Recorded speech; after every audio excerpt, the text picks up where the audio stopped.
দুর্গাপুজো উপলক্ষে ইতিমধ্যে বিভিন্ন জায়গায় খুঁটি পুজো শুরু হয়ে গেছে এবং মূলত এই রথযাত্রার দিনে বহু পুজো কমিটি তাদের খুঁটি পুজো করেন। অন্যথা নয় শ্রীভূমির ক্ষেত্রেও শ্রীভূমিতে আজ খুঁটি পুজোয় রথযাত্রার বিশেষ দিনে সোমা আমার সহকর্মী রয়েছেন আমার সঙ্গে, সরাসরি চলে যাবো সোমার কাছে।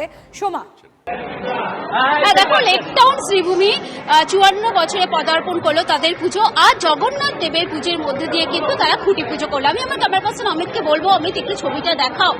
জগন্নাথ দেবের পুজো, সেই পুজো কিন্তু প্রথমে তারা সেরেছেন, তারপরেই কিন্তু খুঁটি পুজো মহা সমারোহে কিন্তু আজকে এখানে খুঁটি পুজো হয়েছে। আমরা জানি দেখো যে রাজ্যে পালা বদল হয়েছে, তারপরে কিন্তু এই শ্রীভূমির পুজো একটি বিশেষ গুরুত্ব বহন করছে। তার কারণ এখানে যারা উদ্যোক্তারা রয়েছেন তারা বলছেন এতদিন ধরে এই পুজোটি ব্যক্তি নামে চালিত হতো, ব্যক্তি নামে পুজোর সংকল্প হতো, কিন্তু এবারের পুজো কিরকম হচ্ছে? ব্যক্তি নামে পুজো আপনারা বলছিলেন, এবারের পুজো কিরকম? অন্ধকার যুগের অবসান। এতদিন পর্যন্ত একটা ব্যক্তির পুজো হতো, এবার পল্লীবাসীর পুজো হবে এবং গতবারের তুলনায় বা অন্যান্য বারের তুলনায় আরও বর্ণাঢ্য পুজো হবে এবং আমাদের ওপরে পল্লীবাসীদের প্রত্যেকের আস্থা আছে। আমি, বাবুয়া চ্যাটার্জি, সন্দীপ এবং প্রবীর ধর, রবিদা, এদের প্রত্যেকের সহযোগিতায় আমরা ক্লাবের সদস্য যারা, পুরনো সদস্য যারা, তারা সবাই সহায়তা করছেন এবং আমরা এইবারের পুজোতে প্রতিটি বাড়ির প্রতিটি রান্নাঘর এবার বন্ধ থাকবে।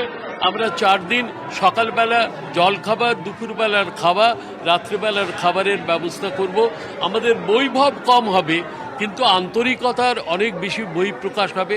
আমাদের পাড়ার লোকেরা পাড়ার পুজো করবে, প্রত্যেকটা ঘর এই পুজোতে ইনভলভ হবে।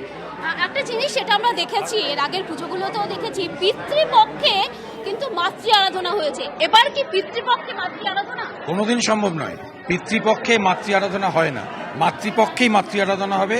আমাদের ক্লাবে আমাদের সবাই মিলে কমিটি থেকে আমরা ঠিক করেছি, হয় চতুর্থী নয় পঞ্চমীতে আমরা এবার উদ্বোধন করব। কতদিন ধরে চলবে আমাদের দুর্গোৎসব? চলবে তিথি মেনে। দশমী আমাদের ভাসান হবে, যদি তিথিগত কারণে কোনো অসুবিধা হয় তাহলে একাদশী কি দ্বাদশীর দিন করবো, কিন্তু এই টানা 1 মাসের পুজো আমাদের হবে না। আরেকটা জিনিস ব্যতিক্রমী ভাবে আমরা দেখলাম যে আপনারা পুজোয় বসেছেন, সংকল্প করেছেন। এবারের সংকল্প কি আপনাদের ব্যক্তি কোনো নির্ভর নাকি সবার? আমাদের যখন এই দাদাকে আমাদের প্রেসিডেন্ট কনকদা, দেখুন আমি জেনারেল সেক্রেটারি, কিন্তু এটা মনে করি আমাদের পোস্ট নয়, আমাদের একটাই পোস্ট, মানুষের পোস্ট। এই শ্রীভূমি অধিবাসী গোত্র এবং একটাই পোস্ট শ্রীভূমি মানুষের পোস্ট। তাই আমরা সবার গোত্র নিয়ে বলেছি যে সংকল্প হয়েছে যে সর্বগোত্র সবাই মঙ্গল থাকেন ভালো করে, কোনো ব্যক্তি কিছু হয়নি এবং ব্যক্তি থাকবে না এখানে। সমষ্টিগত পুজো এটা, যেটাকে বলে কি বলে আমাদের বারোবারি পুজো।